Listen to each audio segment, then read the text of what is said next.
The Internal Revenue Service discovered more than 1 million U.S. taxpayers had their identities stolen by illegal immigrants. Between 2011 and 2015, the IRS flagged nearly 1 million returns that appeared to have a stolen Social Security number. But a Treasury Department watchdog reveals the IRS never told any of the victims. Investigators first alerted the IRS to the problem 5 years ago, but it's still not fixed. The agency has said they are working to find a solution. A man praying on Clemson University's campus was asked to leave by an administrator. He was reportedly asked to leave because he was not in a designated free speech zone. A member of Young Americans for Freedom is questioning that policy after praying with the man.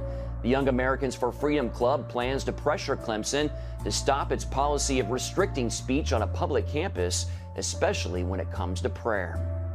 Clowns are reportedly terrorizing a town in South Carolina. Police in Greenville County are creeped out after several claims of a clown or clowns trying to lure children into the woods. According to a police report, children told officers clowns had displayed large amounts of money. The children also said the clowns lived in a house located near a pond at the end of a man-made trail in the woods. Police have gone to the house but have not been able to find any clothing or anything that indicates someone lives there. Police are taking these reports seriously, but the sightings are still unconfirmed. There are increased patrols in the areas where clowns are said to have been The American spotted. Center for Law and Justice is suing the Obama administration for doing nothing to stop Christian genocide. CBN News interviewed Jordan Seculo, the executive director of the ACLJ, for some answers. There were other countries talking about it, but the U.S. diplomats were totally silent, and we weren't hearing anything from our administration. We weren't seeing action at the Security Council. The Obama administration is still silent and has until the end of September to respond to the lawsuit. Meanwhile, Seculo says Christians should fight the genocide. We have a duty to act, and one of the things we can do is to talk about it. You know, it's not a pleasant thing to talk about, but especially because it's happening to our own brothers and sisters, our fellow Christians. I think we have a duty to tell each other and inform other Christians about it. Come out here now! Now! Do it now! Come here! I'm gonna take you! Do it now! Man, get down! Get down! Get down! Get down! What I do? Turn around! Turn around! Don't put your hand around! Turn around! I ain't turning around for shit! Turn around and face that way! What did I do? Turn around and face that way! I'm on the phone. Turn around and face that way now, or I'll spray you! To the police. Hey! Yeah, hey, man! Hey! My mama's 84 years old, mother. Hey, man! Stand up! Oh, Lord, have mercy, help me, Jesus. Lord, help me, Lord, help me, Lord. Oh, Lord, Jesus. Lord, help me. Help me. Lord, I made it go. Help me, Jesus. Lord. Help me, Jesus.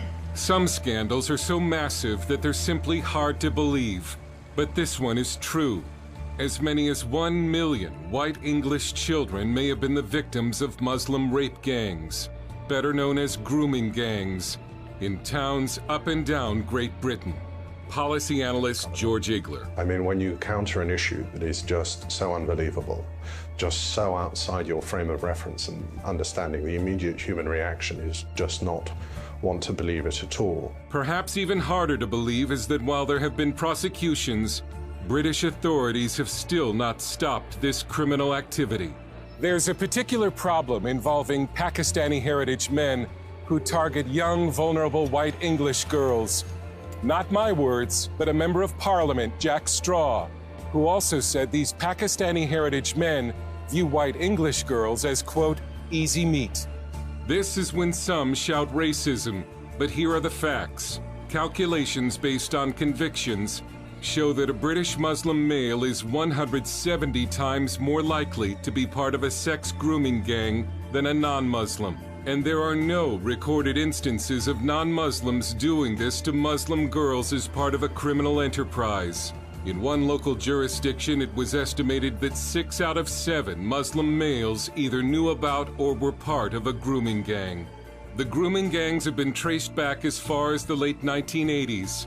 At-risk white English girls, often from broken homes and some as young as 9 years old, were wooed or groomed by teenage Muslim boys called Romeos, and even by groups of Muslim men who hung around school gates. The plan was to make the girl feel important. She was given gifts and drugs, but she was being groomed to be a drug-addicted prostitute. Then came the gang rapes. The girls were threatened with death if they tried to flee. It's not just sexual abuse. It is unspeakable levels of violence. Victims being raped with knives, victims being raped with bottles, victims having their tongue nailed to tables. These are sometimes girls who are being picked up from children's homes on a Friday, are being raped during the course of the weekend by hundreds of men, and then returned with bleeding groins back to the children's homes on a Monday morning, and they don't do anything about it at all. Originally, President Obama promised that the Fed's handover of the Antitrust-Protected Internet Corporation for Assigned Names and Numbers, or ICANN, would not involve the United Nations. If we fall for, a bunch of okey doke. Was this yet again a naive move by an incompetent president of the United States, or has this been the plan all along? Time and time again, Congress has failed to pass draconian laws to control the internet. The Communications Decency Act of 1996, the Intellectual Property Enforcement Act of 2007, the Cybersecurity Act, the Protect IP Act of 2011, and SOPA, to name a few, all failed miserably against the ironclad integrity of the First Amendment. The globalists, scurrying to their den of iniquity at Bilderberg, would hear none of it. Their very fortunes and lives depend on it. The public knows too much already. Control of the internet had to be torn from the protection of the U.S. Constitution. Larry Strickland of the National Telecommunications and Information Administration, a Commerce Department agency which has overseen ICANN since 1998, said, "We will not accept a proposal that replaces the NTIA role with a government-led or an intergovernmental solution.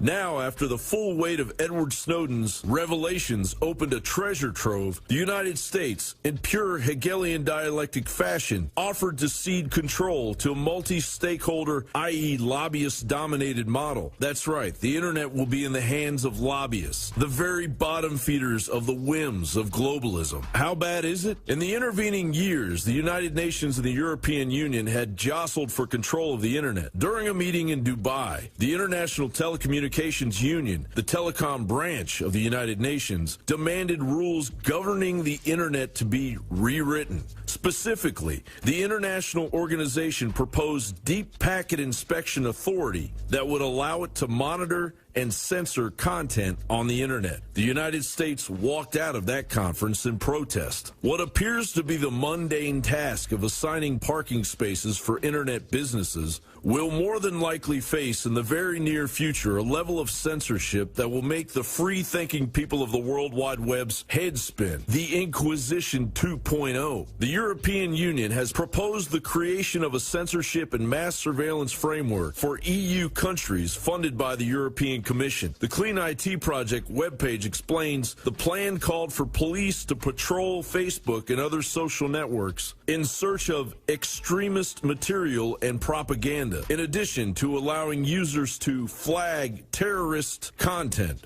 and turn others into the police. In addition to censorship, the ICANN transfer will allow for a globalist taxation scheme. Former Bush administration State Department senior advisor Christian Whitten told the Daily Caller, if the UN gains control of what amounts to the directory and traffic signals of the internet, it can impose whatever taxes it likes. It likely would start with a tax on registering domains and expand from there. Transition that stewardship to the global community. Fadi Chahadi has been the CEO at ICANN since 2012. After having negotiated the full-scale globalization of the internet, Chahadi will be aptly rewarded by the New World Order, acting as a senior advisor at Abry Partners, a private equity firm that controls an already monopolized media. Also as a co-chair of the newly formed World Internet Conference in Wuzhen, China. And last but not least, a senior advisor to Klaus Schwab, founder and chairman of of the World Economic Forum. Schwab attended Bilderberg in 2016. An internal proposed strategy from George Soros' Open Society Justice Initiative calls for international regulation of private actors' decisions on, quote, what information is taken off the internet and what may remain, end quote. Those regulations, the document notes, should favor, quote, those most supportive of open society, end quote. Open Society being George Soros' organization. Soros and company, rather than striking directly at free speech progenitors like Infowars.com, are 1 month away from recklessly pulling the rug out from under everything. Now that ICANN has relinquished control of the medium, globalist institutions can move forward with plans to scrub the internet of all content unacceptable to the global elite and their minions at the United Nations.